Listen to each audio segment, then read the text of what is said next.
چې دی اصل کې په دې ځای ورسوی دی چې زموږ پوهتو خپله خبره پرېښوده. موږ پر خپله لار نه ځو، موږ خپل هدف نه واضح کوو. خبره کوم بارنایي په دې کوم کې د بلوڅ په نامه کوي، وایي بیلې راځي. موږ پښتونخوا نېشنل پارټي دا وایو چې دا بیلې نه ده. که بیلې ده یا د بیلې ملګري څه بلوڅ قومي تاریخ کې وضاحت وکړي، هغه به وضاحت کوي، بیلې به وضاحت کوي. او که هغه نه کوي وضاحت، بیا موږ پاکستان او د دا ادارو ته وایو چې دا ستا د لاسه راپېښې ده، دا امنیت تا خراب کړی دی. ایب شیخ تنخواوې اخلي، به تا اخلي د میاشتې په پرور کې ټولوي، د صوبایي حکومت څخه د عربو روپۍ اخلي. په 2008 کې په خیبر پښتونخوا کې دهشتګردي مسلطه کړه، د سوات 15 لکه آبادي یې رابار کړه. د سوات د خونکي علاقې څخه ګرمۍ له مردانو چارسکي صوابۍ ته خلک راکډه کړل، باجوړ یې راکډه کړي. بیا په قبایلو حملې وکړې، پر قبایلو بمباریانې وکړې. ول دلته دهشتګرد دي، دهشتګرد دوی راوستلي وو، چچن دوی راوستلي وو، ازبک دوی راوستلي وو، دا ګرد پنجابي استعمار راوستلي وو په افغانستان کې جنګول. بیا د دې په بهانه باندې پر ټول قبایلو باندې حملې وکړې، علاقې ټول قبایل یې ونیول. د قائد اعظم سره په آخري معاهده کې دا دي چې پاکستان او هندوستان تقسیمېږي. د چیز کابینټ میشن چې کوم سربراه وو په تورخم باندې دا وینا ده چې قبایل تاسو آزاد یاست، ټول خودمختاره یاست، دوی خپل نظام جوړ کړئ، دوی دواړو ملکو ته تلئ راتلئ شئ. دوی دا دوې ورځې زموږ وقفه راځي په میدان کې، موږ اوس د جلسې بعد مشوره کوو چې کله کښېنو. په ټول جنوبي پښتونخوا کې که ضرورت شي مظاهرې کوو، ګرځارونه کوو، که په خوټو کې ضرورت شي د بلې مظاهرې کوو. روان دی یو سیاسي جمهوري علمي احتجاج روان دی. مطالبه دا ده چې په ډیورنډ کرښه باندې د پاسپورټ شرط نه منو، واپس یې واخلئ. او دغه شرط په دې نه منو چې د کومه وخته ډیورنډ لیک اکثر شوې ده 131 کاله کېږي، دغه شرط نه و. د دواړو خوا افغانان پښتانه تګ راتګ وي پر شرطي کارت پر تذکره باندې. د ټول افغانستان پښتانه، ټول پاکستان پښتانه چې دې خواته د ډیورنډ لیک ته راپاته شول، انګریز را جلا کړ، دا ټول راتلو. په دې کې کوچیان ګرځو راتلو. داسې به کېدل چې د کوچیانو کلي به راتلو، د کوچیانو مسلح خلک به ورسره وو، په چک پوسټو به درېدل، لیکل به ټوپک به را لیکل. دا به تر جګماباده تر سکره تله، بیا به برته راتله. او د دې خوا او دا خوا پښتانه افغانان به تګ راتګ وو. تېر نګران ګورنمنټ د پوځ په خوله باندې دا ناروا شرط مسلط کړي. یو مقصد یې دا دی چې پر افغانستان دباو واچوي، ډیورنډ پرې ومني. بل شرط یې دا دی چې د دوی راوستلی طالب باندې خپل شرایط ومني. او دلته پر موږ باندې سیاسي حمله ده، سیاسي تور یې وهلي وو. په خیبر پښتونخوا کې ووهلو، دهشتګردي یې مسلط کړه. په جنوبي پښتونخوا کې ووهلو، اټک میاوالي تقسیم دی، په پنجاب ګډ دی. او په ټول ملک یې د پښتانه خلاف اپریشن وکړي د افغان کډوالو په نامه باندې. او بیا پر موږ معاشي حمله وکړه. پر ډیورنډ لار باندې د چمن سیواخې تر باجوړه پورې، بادلۍ، تورخم، غلام خان، انګور اډه، باجوړ، ټول لارې بندې کړلې. او اوس یې موږ معاشي تور دغسې ثقافتي تور وهلي یو. دا د پنجابي استعمار سم شعوري پلان دی. داسې نه ده چې دا یوه واقعه سوې ده. طالب پیدا سوی دی، پاکستان یې نشي کنټرولولی، د افغانستان څخه خوابدي راغله، لارې یې بندې کړې. یا دا واقعات لا نه اوسېږي، دي دا کارونه شروع کړل. په 2008 کې په خیبر پښتونخوا کې دهشتګردي مسلطه کړه، د سوات 15 لکه آبادي یې رابار کړه. د سوات د خونکي علاقې څخه ګرمۍ له مردانو چارسدي صوابۍ ته خلک راکډه کړل، باجوړ یې راکډه کړي.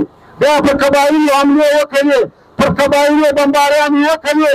ول دلته دهشتګرد دي، دهشتګرد دوی راوستلي وو، چچن دوی راوستلي وو، ازبک دوی راوستلي وو، دا ګرد پنجابي استعمار راوستلي وو په افغانستان کې جنګول. بیا د دې په بهانه باندې پر ټول قبایل باندې امنیت ویلایت ټول قبایل یې ونیول. بیا اخر دا ځای ته راغلو د قبایلو لپاره یې کمیټۍ نامنیاده جوړه کړه چې یو پښتون افغان نه وي پکښې د سرتاج عزیز په مشري کې قبایل ونیول. لکه احمد جان چې وویل چې د پاکستان د قید اعظم سره آخري معاهده شوې ده د پنډۍ په معاهده کې دا فیصله شوې ده چې قبایل به آزاد وي. دی دواړو ملکو ته تللی راتلی سي. د قید اعظم سره په آخري معاهده کې دا دي چې پاکستان و هندوستان تقسیمیږي.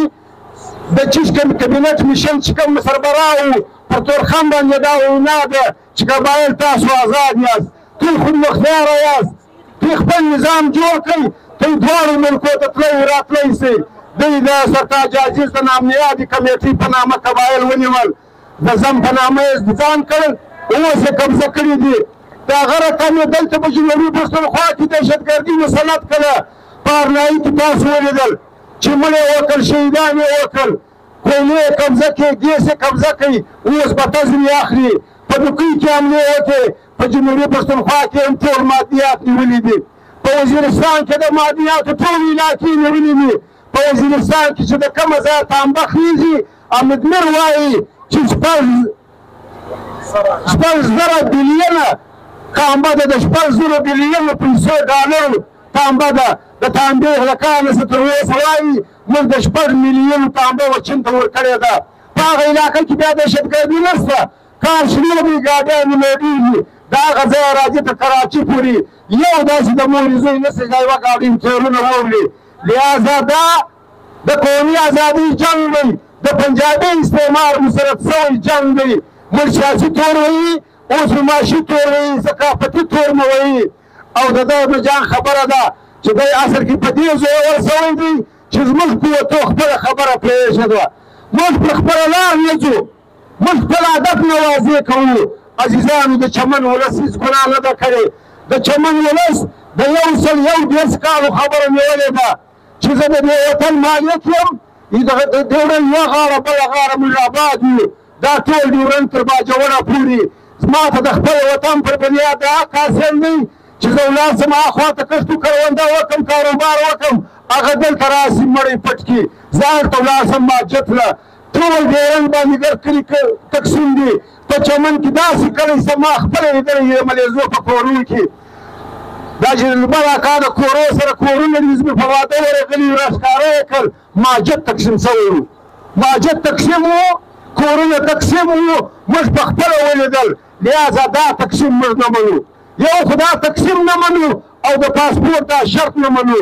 او پر موږ چې کومه دا دهشتګردي مسلط ده، دا دهشتګرد نه دی، دا شعوري سازش دی، شعوري پلان دی. په ارنایي کې ښکاره شو، وخت د ارنایي د خلکو پوښتنې وکړئ، هغه وایي هېڅ دهشتګردي مسلط یې په خپله کوي.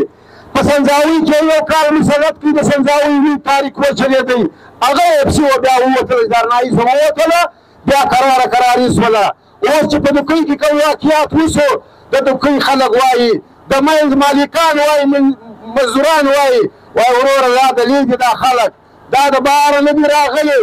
په لورلای کې دغسې وکړو، اوس یې په ژوب کې د کستوی په علاقه کې لارې نیولې دي، کلي رابار کړل، وایي دهشتګردان دلته راځي. دا هغه خلک دي چې دوی ساتلي وو، د دوی سره ملګري وو، اوس د دوی د هغو تر مادیان بنده راغله. لہذا موږ دا وایو، پښتونخوا نیشنل پارټي دا وایي، دا ملتپاله ګوندونه دا وایي چې د چمن د ولس مطالبې برحق دي، احتجاج یې برحق دی، سیاسي جمهوري علمي قانوني احتجاج دی. او اوس چې ناکامه شول، دا احتجاج نشي ناکامه کولی، خلک نشي ولاړولی. ټوله دنیا په خبره ده. دا د اوه زمانې د احتجاجي تاریخو تر ټولو غټ تاریخ دی. نه میاشتې ولس ناست دی، نه میاشتې کېږي احتجاج روان دی، نه میاشتې کېږي جلسې روانې دي، خلک نه ستړي کېږي. دوی چې ناکامه شول، بیا اوس دا سازشونه شروع کړي چې استعمال ورکړي، ویې جنګوي، سیاسي جمهوري احتجاج ختم کړي. لہذا عزیزانو، یو خبره واورئ، دا پکار ده، دا پارټیانو، څلورو پارټیانو، عوامي نیشنل پارټۍ، پښتونخوا نیشنل پارټۍ، ملي غورځنګ، پښتون تحفظ مومنټ، دا تاریخ په ټوله جنوبي پښتونخوا کې د چمن د تاریخ په حمایت کې وچلاوئ، د الکو په خلاف یې وچلاوئ، پر مادیاتو د قبضې په خلاف یې وچلاوئ. اوس دا 2 ورځې زموږ وقفه راځي په مایدان کې. موږ اوس د جلسې بعد مشوره کوو چې کله کښېنو په ټول جنوبي پښتونخوا کې که ضرورت شو مظاهرې کوو، ځړدارونه کوو، که په کوټه کې ضرورت شو د بلې مظاهرې کوو. دی تیار نه یو که به نه یو تیار؟ نو لاسونه پورته کړي. عزیزانو پر دې باندې ناسته نه ده پکار. دا یو خاص موقع ده او موږ د پښتونخوا وطن ټولو سیاسي جمهوري پارټیانو ته وایو چې که دا موقع تېره شوله د دې ذمهوار به هغه څوک وي چې متحده معاذ نه جوړوي، چې یووالی نه جوړوي. دا 4 پارټیانې سهار یې مازدیګر دي، ماښام یې مازدیګر دي. په ټول تاریخ کې هم دا وویل چې موږ دې ته حاضر یو چې د چمن مطالبې او که دا پارټیان یو شي د دې ځایه تر سواته موږ تاریخ چلولی شو، د دې ځایه تر سواته موږ هړتالونه کولی شو چې دا پارټیان یو شي. زما قسم دی که د دې ځایه د سویس تر سواته یوه مرغۍ موږ په اجازت والوتله دا کولی شو. لیکن خپل ترجیحات صحیح کول غواړي، خپل اهداف واضح کول غواړي، خپل قومي مقاصد واضح کول غواړي. او په چمن چې دوی اوس کومه حمله کړې ده عزیزانو په دې کې 2-3 خبرې ډېرې ضروري دي. د چمن پر روډ باندې د دې کمپونه وویشل ورسل. د چمن ډي سي دفتر نه د پرلط مشران وغوښتل، دا ورته وویل دوی سره مجلس کوو، بیا په ټوکه ګرفتاره کړل. بیا تشدد پر کړی دي، زخمیان دي، راوړي دي، په کوټه کې پټ کړي دي. څوک وایي په کوني کیمپ کې دي، څوک وایي په مچ په جیر کې دي، څوک وایي د اوبې په جیر کې دي، معلومه نه دي. موږ دا غوښتنه کوو چې دا مشران دې لسي پر دې غلطې پارونه کړي دي، د دهشتګردۍ د پرېکړې اچولي دي. موږ دا وایو چې دا حمله چې کوم ډي سي کړې ده، کوم انتظامیه ورسره ده، کوم اف سي ورسره ده، د هغو افسرانو خلاف دې کاروایي وشي. بیا پرون حمله کړې ده، 90 کسه زخمیان شوي دي، تر اوسه نن 3 زخمیان شوي دي. نن د ورځې هم هړتال و، احتجاج روان و. موږ دا وایو د چمن د پرلط مطالبات حقیقت دی، دا دې ومنل شي او که نه منل کېږي دا 4 پارټیانو دا فیصله ده چې انشاءالله زموږ په وسیله کېدل هم احتجاج کوو، هم جلسې کوو، هم جلوسونه کوو، هم هړتالونه کوو. او د هغه رقم دا ټیم پر غلام خان پر جیرل لین پر لار باندې د انګور اډې پر لار باندې هم د قبایلي احتجاج روان دی. د مسعود د وزیر ده، هغه هم دا وایي چې موږ د پاسپورټ شرط نه منو، موږ د تجارت لارې راخلاصې کړل شي. لہذا یووالی پکار دی، اتحاد پکار دی، نزدېکت پکار دی. د پاچانو کارکنان باید یو د بل سره ځان پوه کړي. باید موږ ځانځاني ونه کړو، انارکي ونه کړو، قومي یووالي ته وګورو، قومي اتحاد و اتفاق ته وګورو. دښمن دا غواړي چې موږ سره تقسیم یو. موږ به په مادیان کې خپل تقسیم ختموو، خپل قومي اهداف به واضح کوو. پر دې چې کم سے کم نکاتو به رانږدې کېږو او چې کم څوک بیا نه رانږدې کېږي هغو ته به دا بیا وایي چې بیا به موږ خلک یادوو خدای مکه چې موږ باید دې ځای ته نشو مجبوره. لہذا وخت داسې راغلی دی پر ګرد پښتانه حمله ده. کډوال چې ایستل ستاسو یاد دي په کراچي کې، په دننه سند کې، پنجاب کې، تر کشمیر پورې زموږ اوسېدو علاقې خلکو څخه بټوې واخیستې، په لکو روپۍ ځینې اخیستې راایستلې، شناختي کارډونه یې څیرل. دا پاکستان پاتې شو.